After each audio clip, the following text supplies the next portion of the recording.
वाहिगुरु जी का खालसा वाहिगुरु जी की फतेह। संगत जी आप सबना दे नाल बड़े ही प्यार दे नाल चल रही लड़ीवार विचार अर्था सहित सहज पाठ दे अंदर दो भागां दे विच विचार कीती है। असी दो भागां दे अंदर एक ओंकार पहले भाग दे अंदर एक ओंकार दा उचारण ते अर्थ की हन, सतनाम दे अर्थ की हन अते उचारण किवें करना है। आओ जी असी मूल मंत्र दा जो अगला साडे कोल शब्द है करता पुरख इसदी असी विचार करिए। करता दा अर्थ है क्रिएटर, बनाउण वाला। जिवें असी वेखदे हां दुनियावी क्रिएटर भी हन, बड़े ही तरह दीयां चीज़ां बनाउण वाले जिन्हां नूं असी करता कह सकते हैं। करता दा अर्थ है कि जिसने जो क्रिया कीती, क्रिया दा भाव जिहड़ा काम कीता, किसे काम नूं करन वाले नूं, किसे क्रिया करन वाले नूं करता कहा जाता है। जिसने वो काम कीता है वो करता हुंदा है, जिहड़ा काम होया उसनूं क्रिया कहा जाता है। ते इसे तरह ही जिस तरह दुनियावी तौर ते करते वखरे वखरे हन, जे एक करता एक क्रिएटर टेबल कुर्सियां बनाउण वाला है, दूसरा करता बिल्डिंग बनाउण वाला है, एक करता कोई होर चीज बनाउण वाला है। भाव कि दुनियावी जिहड़े करते हन क्रिएटर हन वो वखरे वखरे ने ते उन्हां दी जिहड़ी क्रिएशन है, जिहड़ी किरत है, जिहड़ी क्रिया है वो भी वखरी वखरी है। ये जरूरी नहीं कि टेबल कुर्सियां बनाउण वाले नूं बिल्डिंग बनाउणी आउंदी होवे जां बिल्डिंग बनाउण वाला कुर्सियां टेबल बनाउणे जाणदा होवे। ये भी जरूरी नहीं कि जिहड़ा एक किस्म की कोई चीज बनाउण वाला दूसरी किस्म की चीज बना सकता होवे। एक गुण किसी विच भी मुकम्मल नहीं। एक मनुख एक इंसान एक या दो चीज़ां ते बना सकता होएगा, पर सारा कुछ बना देवे ये हो ही नहीं सकता। इसे करके दुनियावी करते वखरे वखरे हन क्योंकि उन्हां दीयां क्रियावां वखरियां वखरियां हन। लेकिन जदों रब जी दी, परमात्मा जी दी, अकाल पुरख जी दी गल करांगे, नाम बहुत ने, कोई भी नाम ले सकते हैं। वाहिगुरु कह लीए, अल्लाह कह लीए, जेड़ा मर्जी नाम रख लीए। किसी ने किसी नाम नाल पुकारिया, किसी ने किसी नाम नाल पुकारिया। गल चल रही है कि वो जो परमात्मा सब विच व्यापक है, सब विच वसिया होया है, उसने जेड़ी क्रिएशन कीती, जेड़ा जो कुछ सानू दिसदा ते अणदिसदा पार्ट जेड़ा रब ने पैदा किया बनाया, एक बड़ा वड्डा गुण है मेरे मालिक दे अंदर। जो पैदा किया है, जो भी बनाया है, एक मेरे अकाल पुरख ने पैदा किया है। बनाउण वाले वखरे वखरे नहीं रखे हुए, थल्ले एम्पलॉय नहीं रखे हुए। जिस तरह असी उदाहरण लईए, सवाल करते हुए असी गलबात करते हाँ, पुछया जावे कि तारे किसने बनाए, एक ही जवाब मिलेगा अकाल पुरख जी ने। पुछया जावे चंद्रमा किसने बनाया, जवाब मिलेगा अकाल पुरख जी ने। धरती किसने बनाई, अकाल पुरख जी ने। तुम दाते ठाकुर प्रतिपालक नायक खसम हमारे। जदों एक गुण वेखिया, इस संसार के अंदर हर एक चीज बनाउण वाला एक अकाल पुरख है। इहदा जिहड़ा गुण है कि सारा कुछ अकाल पुरख ने बनाया है। इसका प्रमाण गुरु साहिब जी ने पहले ही दे दिता, एक ओंकार कह के। समुचा गुरु ग्रंथ साहिब एक ओंकार की व्याख्या कर रहा है। संगत जी मूल मंत्र भी एक ओंकार की व्याख्या कर रहा है। जपजी साहब की बाणी एक ओंकार की व्याख्या कर रही है। ते बाकी जिन्ने अंग साहिब ते गुरबाणी दर्ज है, सारे दे सारे जिन्ने शब्द हैं वो एक ओंकार की व्याख्या कर रहे हैं। जे सवाल करिए सानू तुहानू किन्ने बनाया, जवाब यही रहेगा एक अकाल पुरख जी ने। इहदा भाव कि दुनियावी तौर ते करते वखरे वखरे हन, बनाउण वालियां चीजां वखरियां वखरियां हन। किसी ने कुछ बनाया, किसी ने कुछ बनाया, पर जदों दुनियावी तौर ते यह देखा जाएगा कि सारी सृष्टि की रचना किसने की, ओदा एक ही जवाब मिलेगा, अकाल पुरख जी ने। इस सृष्टि विच कौन किस दा वास है, एक ही जवाब मिलेगा, अकाल पुरख जी दा। इस संसार की रचना करने वाला कौन है, एक अकाल पुरख जी। जे आप गुरबाणी विचों प्रमाण लैके गल करिए तो बहुत वधिया होवेगा, सानू छेती समझ आएगी। कारण कारण प्रभु एक है, करण कारण प्रभ एक है, दूसर नाही कोई, कोई दूसरा है ही नहीं। अगे चलिए थोड़ा जिहा, जदों अकाल पुरख जी दे इस गुण नूं वेखिया, सारा कुछ बनाउण वाला एक अकाल पुरख है, एक अकाल पुरख जी ने सारा कुछ बनाया है। ते फिर उस गुण नूं वेखदे होए सानू ये समझ आएगा कि हे अकाल पुरख जी, जेड़ी ए रचना, जेड़ी ए संसार, जेड़ा ए जिन्ना भी दिखदा अनदिसदा भाग है, सारा कुछ तुसी बनाउण वाले हो। गुरु ग्रंथ साहिब जी नूं पढ़न वाले एक बार बिल्कुल गुरबाणी विचों झात मार लैण। आप ही ने आप साजियो, आप ही ने रचियो नाओ, दुई कुदरत साजी है। दुई दूजे नंबर ते कुदरत है। कुदरत रब नहीं, कुदरत दे विच रब दा वास है, यह हो सकता है, पर कुदरत रब नहीं, कुदरत दे विच रब वसदा है। कोठी दे विच मालक रहिंदा है, कोठी मालक नहीं, भाव के उस दे अंदर रहन वाला हो रहा है ते ओ चीज हो रहा है जिस दे विच रह रहा है। वखरे वखरे भाग ने। पहला परमात्मा जी ने अपने आप नूं, जे असी गल करिए, जे दुनिया नहीं सी, जे असी कुदरत नूं रब कह रहे हैं, फिर ते दुनिया नहीं सी, फिर दुनिया तो पहला की सी, कुछ है सी। अरबद नरबद तुंदुकारा, पवन न गगना हुक्म अपारा, ना दिन रैन न चंद न सूरज, सुन समाध लगाएदा, कुछ भी नहीं सी। आप ही ने आप साजियो, अपने आप तो प्रकाश हुए सैपंग। आप ही ने रचियो नाओ, अपना नाम भी आप रखिया। दुई कुदरत साजी है, दूजे नंबर ते सैकंड है कुदरत, फर्स्ट नहीं, कुदरत होर है।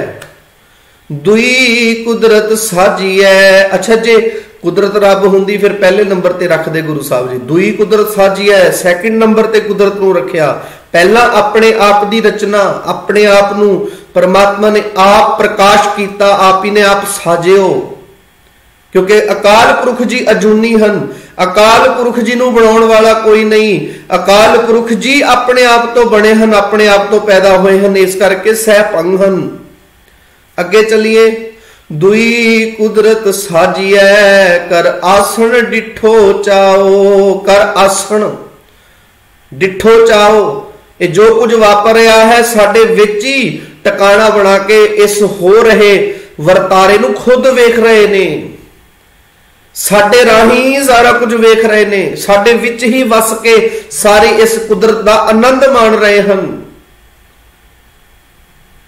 इस करके संगत जी, सारा कुछ बनाउण वाले एक अकाल पुरख ने। पर कह दिता गया नहीं जी, जन्म देने वाला हो रहा है, मौत देने वाला हो रहा है, रिजक देने वाला हो रहा है। पर गुरु ग्रंथ साहिब जी नूं पढ़ो, दद्दा दाता एक है, सबको देवनहार।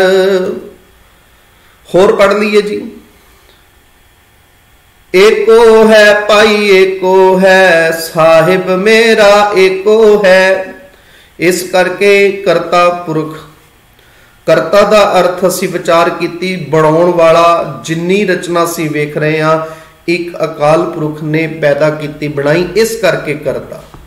संगत जी इस गुण तो एक गुण सिख लीए गुरु साहब जी तो, जे सारा कुछ एक अकाल पुरख जी बनाने वाले हैं, अकाल पुरख जी ने सारा कुछ पैदा किया है, सारा कुछ अकाल पुरख जी ने बनाया है, अकाल पुरख जी किरत करते ने, फिर सानू भी की करना चाहिए? वेले रहना चाहिए। रब ते वेला नहीं, रब भी काम कर रहा, रब भी कम्मे लगा होया। फिर जेड़े रब दे नाम ते वेले बैठ के रोटियां खा रहे ने, अपने अपने डेरिया विच बैठे ने, डेरे खोल के बैठे हैं, रब दे नाम ते लुट करते ने, वो कौन ने? ओए हर के संत ना आखिए, बानारस के ठग। गुरु साहब जी का जवाब, रब दे भगत नहीं ने, रब दे भगत सारे नहीं हो सकते। हैन विरले नाहे घने, फैल फकड़ संसार। बहुत थोड़े ने, सारे नहीं हो सकते। इस करके जी रब जी दे भगत सारे नहीं हो सकते। जिन्नियां ये दुकानदारियां वेख रहे हैं असी, ये ज्यादातर दुकानदारियां ने, बहुत विरले शरीर हैं, बहुत विरले हैं जेड़े रब दी इबादत विच लगे हुए हैं। वो कोई जरूरी नहीं कि जेड़ा रब दी इबादत विच लगा होवे ओदी पग बड़ी उच्ची लम्मी होएगी, ओदे चोले बड़े लम्मे लम्मे होणगे।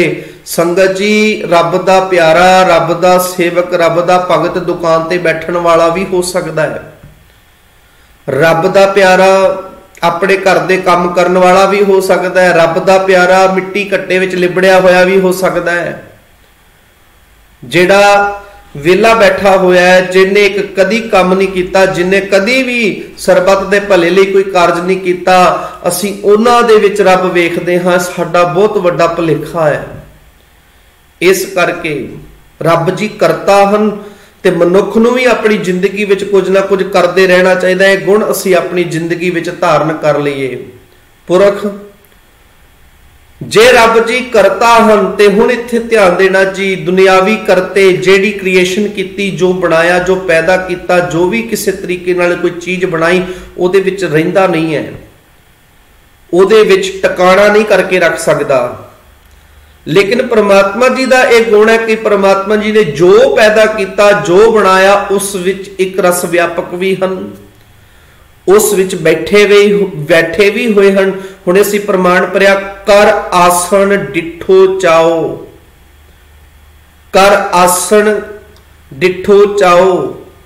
ते इस करके पुरख का अर्थ है शरीर विच समाया होया, इन्हां जीवां विच समाया होया, प्रकृति विच समाया होया, पूरी सृष्टि विच समाया होया, पूरी कायनात विच समाया होया, जिसका वासा हर एक चीज विच होवे, जिसका वासा जर्रे जर्रे विच होवे, हर एक जगह ते हाजर नाजर, हर एक थां ते, हर एक जीव विच, हर एक प्राणी विच वसिया होवे।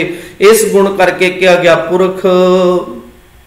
ते हुण ये दोवें शब्द इकट्ठे ने जी, करता पुरख, बनाउण वाला करता, फिर बना के उहदे विच रहण वाला, वसण वाला। हुण इहदे अर्थ असीं विचार लईए। पुरख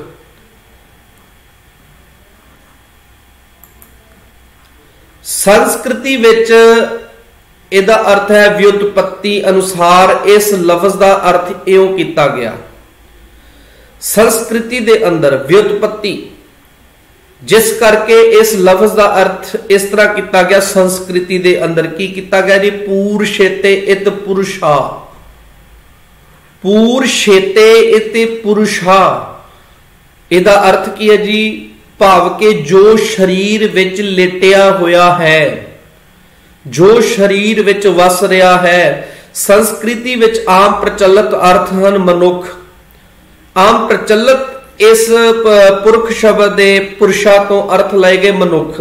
संस्कृति भाषा दे अंदर भगवत गीता विच पुरख आत्मा दे अर्थां विच वरतिया गया है। गीता दे अंदर पुरख नूं आत्मा दे अर्थां दे विच लिया गया है। गीता दे अंदर, गीता जो ग्रंथ है। संस्कृति विच पुरख शब्द, पुरुषा शब्द, इहदा अर्थ मनुख लिया गया है।